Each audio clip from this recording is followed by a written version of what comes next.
Welcome to episode 11 of my series on the history and values or life of Summerhill School through 100 objects. So object 11 is this.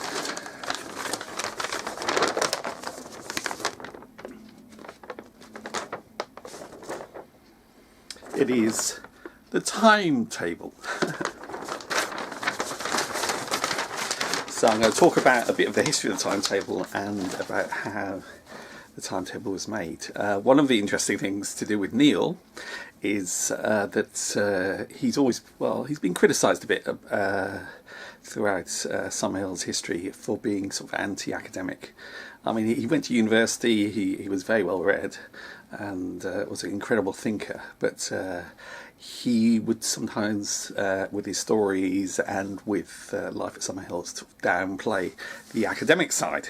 So, at the beginning, he always employed teachers, and the teachers would be progressive teachers who would see the child as the most everything child focused and with choice by the child. So lessons would be negotiated and things. And the timetable was always one of choice, that you could choose to go to lessons or not. And there were classrooms and the teacher would teach in the classrooms. But early on in the history of the school, the older children were aware of the fact that there were leaving exams that other schools did, and they proposed that the teachers should teach them to be able to pass these leaving exams, so that when they left Summerhill they would then be able to go on to college or further education. So they took it to the meeting. There was a debate, and Neil argued against it. He didn't want lessons that would be focused on exams and sort of qualifications in terms of exams. But despite his arguments against it, there was a vote, and the children won. They got the majority vote, and that was that the teachers would have to teach to the leaving exams, but these lessons would take place in the evenings and therefore not disrupt the timetable in terms of the lessons that had been taught during the day based on the interests of the teacher and the children sort of negotiated. So that timetable has become a history of the school, so that when I arrived in 1995, there was a timetable, and there was an electric bell that would ring whenever the lessons started and finished, so that all the children and the staff would be aware of lessons ending and starting, so they could get to the right places. And what I showed you, this, would be on a big notice board either in the lounge, depending on the history, or near the kitchen, the exit by the kitchen, so that children could check it. They could make their own copies, and would be able to know which lessons they were to go to. Now, the academic lessons actually started becoming part of the normal timetable of the school, so from in the morning and in the afternoons. So, anyway, so that's one of Neil's stories about the timetable. I was employed as a science teacher, so I had to teach science lessons, but you could also teach things if you had time and the opportunity. You could teach your own sort of favourite things as well, if they fitted into the timetable. So how did we create a timetable where the oldest children from sort of 12 upwards could have individualised lessons, individualised timetable? So they'd be in groups, but they could choose science or geography or English literature or art or whatever. So they could create their own timetable for that particular term, because the timetables are renewed every term depending upon these choices. So what we'd do is we would have a sign up. So at the beginning of term, the children would be able to go to each of the staff at a specific time. The bell would be rung for sign up. It would be announced on the board, and then the children would go round to the different teachers, telling them that they'd like to study science or English or maths or geography or history or IT or whatever, and the teachers would write their names down, and afterwards they'd have a collection of names, and they'd put them into groups. Sometimes if the children asked, or otherwise in terms of groups that the teacher thought was best. And then they would go to the person who's making the timetable. Now when I arrived, the timetable after the sign-up, the groups would all be written down on little bits of paper, and the timetable was done in the staff room by volunteers, by a group of staff who would just come in and out, sort of helping, and there'd be some beer or drink to motivate them. Normally it took about a day or 2 days to create the timetable, and the children would wait, and there would be sort of what are called slobbing days. Slobbing days are days where there's no wake-up time, and there's no lessons. So once the timetable's up, it allows the lessons to start, and the children would be given blank timetables that they can fill in, and every child that would, from the sort of 12 above, would have a unique timetable for their lessons. Now, the issues came later on in terms of inspections, and also in terms of the way we reviewed what we were doing, that we wanted to formalise and have evidence that we were giving the children informed choice.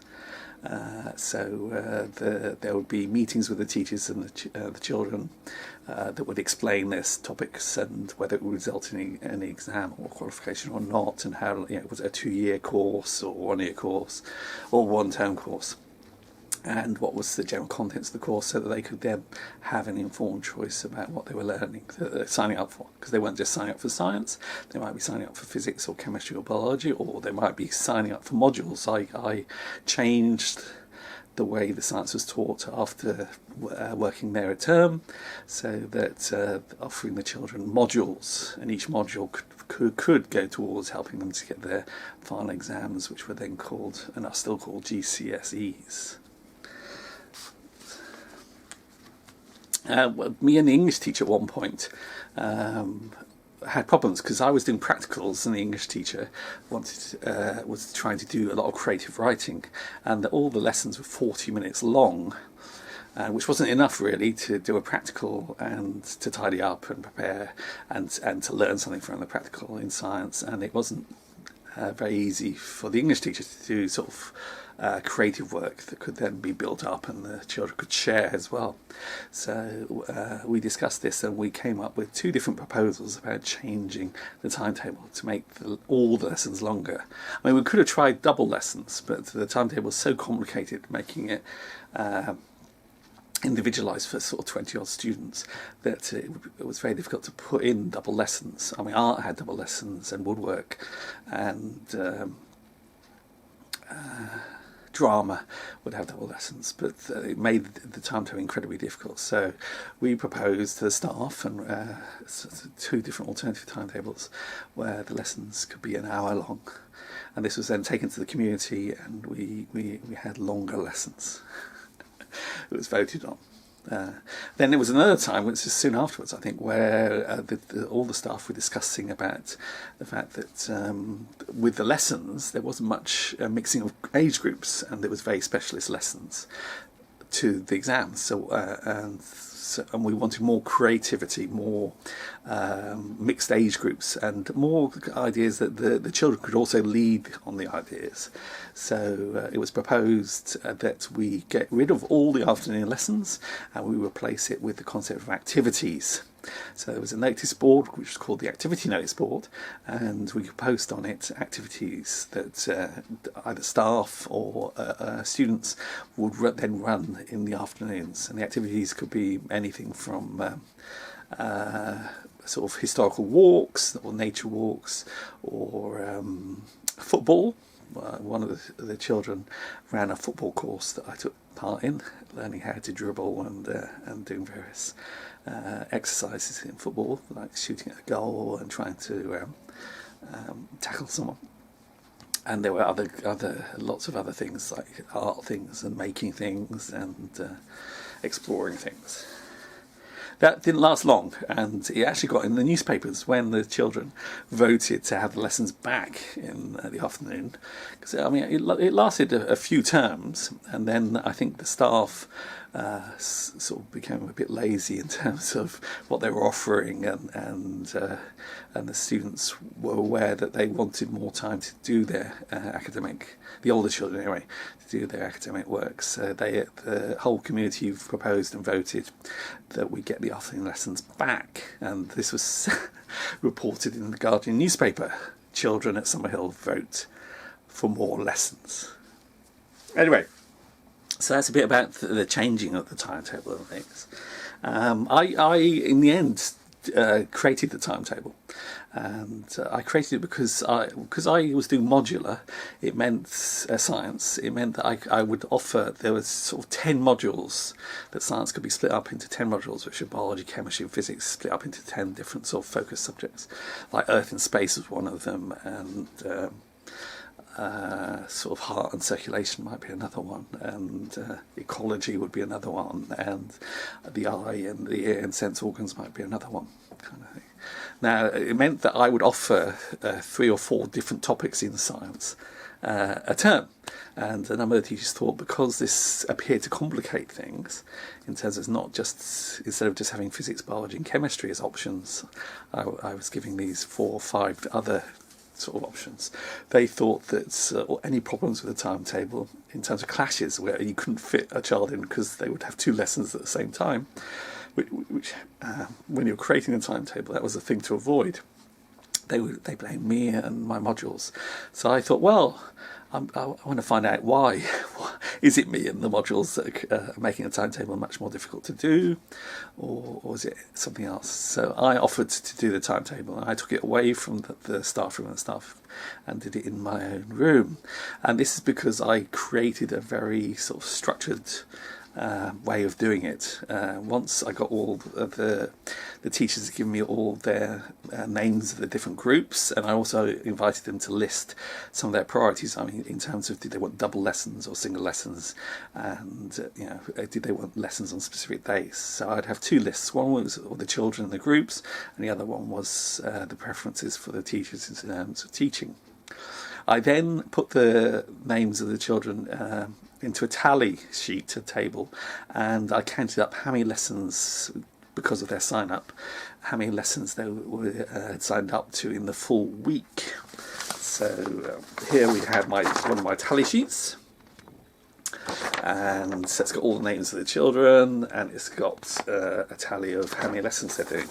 And in this one, Martine, one student has 34, so she has the most lessons, another student has 28, and another one 31, and another one 25. So the ones with the most lessons, I would then colour code. So I'd give them each a different colour, and then each group would have its little piece of paper. So if there was a science group, say studying the Earth and astronomy, that group would have its own little piece of paper that would fit on the timetable, and if they had 2 lessons a week, there'd be 2 copies of that, and I'd colour code the students next to the student's name if they had a lot of lessons or not. And I would start with doing the timetable, looking at what the teacher's preferences in terms of double lessons, also in terms of if the groups are big or small, because the big groups had to go in first because they would create most clashes if they happened. And I'd put in the student, in this case Martine, who had the most lessons, and her colour was blue. And the next student was red, the next student was orange, the next student was pink, the next student was green. So I put those students in to have, and constructed the timetable around the students. And I must admit, I didn't do science groups until the end, because with my groups, one of the things about modular was that they could choose different topics, and I can make the groups small, so I could split the groups in half, and then I could place the students in either group depending upon trying to fit them in a timetable. So science lessons were always the last lessons to go on. I mean, I did this for a few years. And then the teachers who were still there were a bit cynical and critical of the fact that they thought I was doing it for my own benefit, and asked me to stop doing it, and that they wanted to be involved So I handed it back to them with a list of the sort of menu list of how I created it with the colour coding and the tally sheet. But I don't think they knew that I always put my lessons last. They thought that I was somehow choosing when my lessons were. I mean, it does show you that story in terms of how it's sometimes quite difficult to be a staff member in a small democratic school, because you get people project onto you according to mainly according to lack of information about and awareness of what's actually happening, that they can project onto you sort of motives and things that aren't quite true. The last time the timetable was changed was due to a teacher who loved teaching. I mean, that's one of the things, we all love teaching. But this teacher had this sense that if he wasn't teaching, then why was he there, in a way? So he proposed, and I mean, the staff discussed it and everything. They proposed that instead of the afternoon lessons, we'd have like a 2 or 3 hour afternoon's lunch break. We'd stop at 1:10 or 12:30 for the younger children, 1:10 for the older ones, and then we'd start back at around like 4:30. So it's a long afternoon of relaxing, and this particular teacher found that his group and his class was very, very active. It was one of the primary groups. It was very active during the morning. They'd come and they'd play and they'd learn and they'd make things and they would chat, and it was a great atmosphere in the class. But in the afternoons, they were so busy playing their games and things outside and enjoying the landscape or their friends or chatting or whatever, that the number of students that came back in the afternoon was quite small. And some of them might come back at first thing in the afternoon, like at 4 or whatever, but then they would go at break, afternoon break. They wouldn't come back. So he proposed to the staff and with this that we move the beginning of the afternoon sessions so that we only have 1 hour a lunch break, and this was passed by the staff, and then it was presented to the students, and it was quite, there was a lot of argument, because a lot of students, especially the older ones, loved the afternoon and loved being able to chill, and it was a time with the sunlight and things to play football or to do whatever, and to go downtown or to go for walks during the sunlight. And the proposal that was put at the meeting would be that we'd do this, it was an experiment. So we did this for a year, and then we would review it and vote on it again. So it was passed, and then we got a 1 hour lunch break. It felt very much like a state school, I must admit, in terms of the timetable at that time. And then 1 year passed, and there was no review. It just didn't happen. And then 2 years later, some of the staff, including me, would say, well, let's discuss whether it's worked or not, and put it to the community that maybe the option of going back to what it was 2 years ago.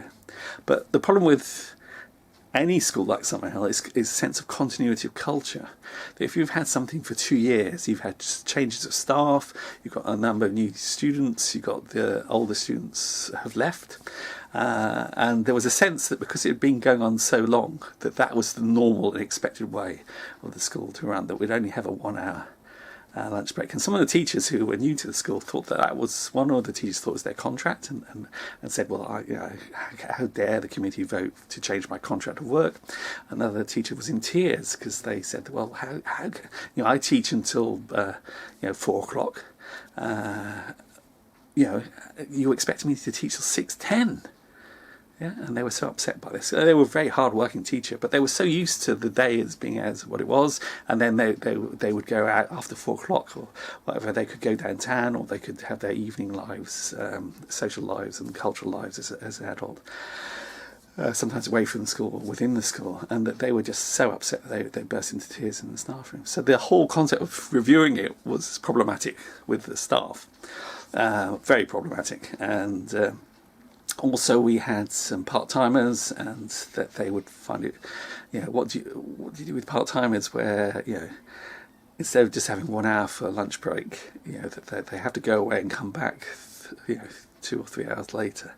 So that was another issue. It was the role of part-timers at that time. So it was a big issue. and I don't think it probably got taken to the meeting, but it was not. I don't think it went to a vote in the end. But also, I mean, there was a sense of of what's the difference? Why do you need this long afternoon? It's like, well, it was a beautiful. It split up the day so that the day wasn't like a state school. It was like there was so much more creativity and so much more involvement in the landscape and the environment. So.